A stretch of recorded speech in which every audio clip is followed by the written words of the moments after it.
Hello and नमस्कार दोस्तों। वित्तीय वर्ष 2022-23 यानी कि असेसमेंट ईयर 2023-24 के जो आईटीआर फाइल किए गए थे उनका रिफंड आना चालू हो गया है। रिफंड आने का एनिमेशन आपके मेल आईडी और आपने जो मोबाइल नंबर दिया है उस पर आएगा। अगर आपके अभी तक रिफंड नहीं आया है तो मैं 5 वो कॉमन मिस्टेक्स बताऊंगा जो जनरली लोग आईटीआर फाइल करते टाइम करते हैं। अगर इन 5 में से आपने कोई एक गलती की है तो आपका रिफंड रुक सकता है। चलिए तो शुरू करते हैं कि रिफंड आने पर आपके पास किस तरीके का मेल आएगा, और अगर आपने वो 5 कौन सी गलतियां की है उनमें से कोई भी एक गलती आपने की है तो आपका रिफंड अटक सकता है। उन गलतियों को आपको अपने ई फाइलिंग पोर्टल पर लॉगिन करके चेक कर लेना है। तो चलिए शुरू करते हैं। उससे पहले अगर आपने चैनल को सब्सक्राइब नहीं किया है तो सब्सक्राइब करके बेल आइकन जरूर प्रेस कर दीजिएगा। तो जो सबसे पहले आपने इनकम टैक्स का रिटर्न भरते टाइम आपने मेल आईडी दी है उस पर इस टाइप का एक मेल आएगा, योर आईटीआर इंटीमेशन, और उस पर लिखा हुआ रहेगा you have a refund for assessment year 2023-24। यहाँ पर आगे आपका नाम और हिंदी में नाम रहेगा। इस मेल को आपको ओपन कर लेना है। मेल को ओपन करोगे तो कुछ इस टाइप का आपके सामने इंटरफेस आएगा जिस पे लिखा रहेगा you have a refund for assessment year 2023-24। इसके बाद अगर आप नीचे इसको स्क्रॉल डाउन करोगे तो इसके साथ एक पीडीएफ अटैच रहेगी। इस पीडीएफ को आपको डाउनलोड करना है और डाउनलोड करने के बाद इसको ओपन करने के लिए आपको अपना पैन नंबर और डेट ऑफ बर्थ एंटर करना रहेगा। एंटर करने के बाद आपके सामने कुछ इस तरीके की पीडीएफ फाइल ओपन होकर आ जाएगी जिसमें लिखा रहेगा सेक्शन 141 के तहत सूचना। इसको हम जो है इंग्लिश वाला वर्जन इसका ले लेते हैं। आप नीचे स्क्रॉल डाउन करोगे तो यहाँ पर दोनों वर्जन अवेलेबल रहते हैं, इंग्लिश का वर्जन और हिंदी का वर्जन। इसको हम थोड़ा जूम कर लेते हैं। यहाँ पर रहेगा इंटीमेशन अंडर सेक्शन 143(1). यहाँ पर आपका नाम और एड्रेस रहेगा, पैन नंबर, और फिर उसके बाद लिखा रहेगा you have a refund for assessment year 2023-24। यहाँ पर जो भी आपका रिफंड अमाउंट बन रहा होगा वो यहाँ पर आ जाएगा। नीचे आप स्क्रॉल डाउन करोगे, यहाँ पर नीचे स्क्रॉल डाउन करोगे तो यहाँ पर रिटर्न डिटेल रहेगी जिसमें आपकी कंप्यूटेशन ऑफ इनकम को 1 by 1 करके दिखाया गया है। यहाँ पर 2 हेड रहेंगे। यहाँ पर as provided by taxpayer यानी कि ये कॉलम जो है आपने सूचना दी है वो है, और एज कंप्यूटेड अंडर सेक्शन 143(1) यानी कि इनकम टैक्स ने जो कैलकुलेशन की है उसके अकॉर्डिंग। यहाँ पर जो है आपकी टोटल इनकम रहेगी। इसके बाद में आपने कितना टोटल टैक्सेस पेड किया है वो रहेगा, और उसके बाद में यहाँ नीचे लिखा रहेगा रिफंड अमाउंट और सामने आपका रिफंड दिया रहेगा। यहाँ पर रिफंड में आपका इंटरेस्ट भी जुड़कर आता है। नीचे स्क्रॉल डाउन करोगे तो यहाँ पर जो है आपकी ग्रॉस सैलरी, उसके बाद में स्टैंडर्ड डिडक्शन आपके लेस हो गए, फिर यहाँ पर ऐड हुए आपकी इनकम फ्रॉम अदर सोर्सेज, और यहाँ पर जो है आपके अंडर सेक्शन 80TTA में जो आपका इंटरेस्ट था वो एग्जेम्प्ट हो गया। इसके बाद में यहाँ पर टोटल इनकम, और टोटल इनकम पर 11,906 टैक्स बन रहा है जो कि हमें सेक्शन 87A के तहत उसकी रिबेट मिल जाएगी। फिर आप नीचे स्क्रॉल डाउन करोगे तो यहाँ पर जो हमारा टीडीएस कटा था 7,931 वो रहेगा, और उसके बाद में यहाँ पर इंटरेस्ट अंडर सेक्शन 244A के तहत आपके जो लेट हुआ है रिफंड देने में वहाँ पर आपको इंटरेस्ट भी मिलेगा। 158 रुपए यहाँ पर इंटरेस्ट ऐड हो गए, यानी कि हमारा टीडीएस 7,931 और इसमें 158 रुपए इंटरेस्ट ऐड हो गया। अब हमें रिफंड मिलेगा 8,090 रुपए। इसको आप नीचे स्क्रॉल डाउन करोगे तो यहाँ पर ये खत्म हो गया। इस प्रकार जो है अगर आपका रिफंड होता है और आपने आईटीआर एकदम सही भरा है तो आपका जो है 143(1) के तहत आपको इंटीमेशन ऑर्डर आ जाएगा। अगर ये ऑर्डर नहीं आया है तो एक बार आपको वो 5 कॉमन मिस्टेक्स चेक कर लेनी है जो कि आपने आईटीआर फाइल करते टाइम की है या नहीं की है। उन मिस्टेक्स को पता करने के लिए यहाँ पर जो है आपको सबसे पहले ई फाइलिंग पोर्टल पर लॉगिन कर लेना है अपना यूजर आईडी और पासवर्ड एंटर करके। जैसे ही आप लॉगिन करोगे तो यहाँ पर डैशबोर्ड में आपके सामने ही आ जाएगा कि रिफंड अवेटेड, मतलब रिफंड आपका इन प्रोसेस है, बैंक को भेज दिया है, और यहाँ पर जो है 7,932 आपको रिफंड मिलने वाला है। अब रिफंड का स्टेटस चेक करने के लिए यहाँ पर ई फाइलिंग पोर्टल में इनकम टैक्स रिटर्न और व्यू फील्ड रिटर्न, इस पर आप क्लिक करोगे तो यहाँ पर जो है आपने जिस ईयर का 2023-24 का रिटर्न भरा है यहाँ पर डिटेल रहेगी। यहाँ पर जो है व्यू डिटेल पर आप अगर क्लिक करोगे तो नीचे जो है आपने 14 जून को आईटीआर फाइल किया था, उसके बाद में ये प्रोसेसिंग नहीं चला,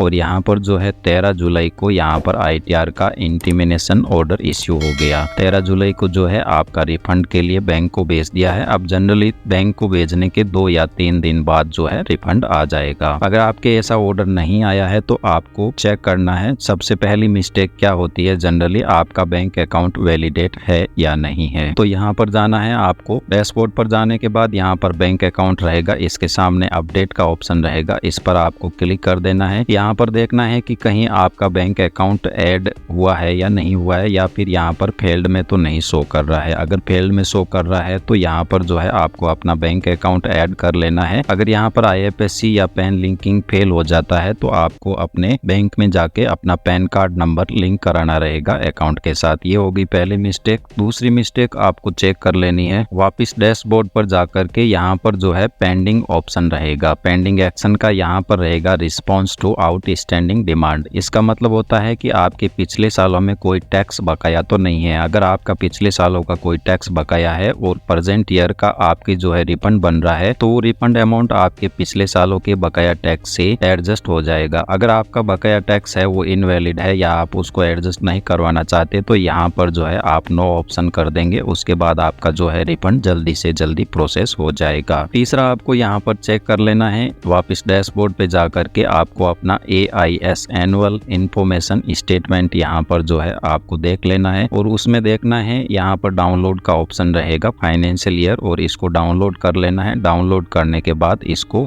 ओपन कर लेना है, डेट ऑफ बर्थ और पैन नंबर एंटर करके। जैसे आप ओपन करोगे तो यहाँ पर जो भी आपकी सैलरी या पेंशन रहेगी वो आ जाएगी और इसके बाद आएगा इंटरेस्ट फ्रॉम डिपॉजिट। तो तीसरी गलती आपको यहाँ पर चेक कर लेना है कि आपने जो interest from deposit ITR file करते टाइम एंटर किया है वो वही होना चाहिए जो आपके AIS में शो कर रहा है। अगर इसमें कुछ डिफरेंस है तो आपका जो है रिटर्न प्रोसेस नहीं होगा। उसके बाद चौथी गलती है, आपको नीचे स्क्रॉल डाउन करना है अपने AIS को और यहाँ पर रहेगा interest from saving bank account. यहाँ पर आपकी जितने भी बैंक अकाउंट है उन सब का आपको इंटरेस्ट ले लेना है। जैसे यहाँ पर 978, 311 और 197, इन तीनों का आपको इंटरेस्ट भी एंटर करना है। कई बार क्या होता है कि अपने सेविंग बैंक अकाउंट पर इंटरेस्ट जो है 10,000 से ज्यादा हो जाता है और जो एग्जम्पशन लिमिट है वो 10,000 ही होती है। अगर हम ITR फाइल करते टाइम जो है अपना सेविंग बैंक अकाउंट का इंटरेस्ट ऐड नहीं करते हैं तो उस केस में अपना ITR प्रोसेस नहीं होगा और अपने को अपना ITR वापस रिवाइज भी करना पड़ सकता है। इसलिए आपको यहाँ पर चेक कर लेना है कि आपने ITR फाइल करते टाइम यहाँ पर जो है सेविंग बैंक अकाउंट का इंटरेस्ट एकदम सही एंटर किया है। लास्ट और अंतिम गलती का यहाँ पर पता लगाने के लिए वापस आपको जो है इनकम टैक्स के पोर्टल पर चले जाना है और इसके बाद यहाँ पर रहेगा डैशबोर्ड का ऑप्शन। इसके बाद यहाँ पर जो है आपको वापस अपना E-फाइलिंग पोर्टल में जाकर के अपना इनकम टैक्स रिटर्न जो है खोल लेना है। यहाँ पर व्यू फील्ड रिटर्न में ऑप्शन मिलेगा और इसके बाद आपको चेक करना है कि जो आपने ITR भरा है उसको आपने वेरीफाई किया है या नहीं। यहाँ पर व्यू डिटेल में रहेगा, जब आपने ITR भरा था तो यहाँ पर डेट आएगी, फिर यहाँ पर लिखा रहेगा पेंडिंग फॉर E-वेरिफिकेशन और फिर ऊपर लिखा रहेगा सक्सेसफुली E-वेरीफाइड। यहाँ पर आपको चेक कर लेना है, अगर यहाँ पर जो है आपने अपने रिटर्न को E-वेरीफाई नहीं किया है तो आपका रिटर्न प्रोसेस में नहीं लिया जाएगा, और अगर आपने E-वेरीफाई कर दिया है तो E-वेरीफाई करने के बाद ही जो है आपका रिटर्न प्रोसेस में लिया जाएगा। इसके अलावा कुछ और गलतियां हैं, जैसे कि आपने अपने ITR को फाइल करते समय इनकम की कैलकुलेशन सही नहीं दिखाई हो सकता है आपके 16 नंबर फॉर्म में आपकी टोटल इनकम जो सैलरी हो वो ज्यादा हो और आपने ITR फाइल करते टाइम उस सैलरी को कम दिखाया हो तो भी आपका रिटर्न अटक सकता है। या फिर आपने जो है 16 नंबर फॉर्म में कोई डिडक्शन नहीं था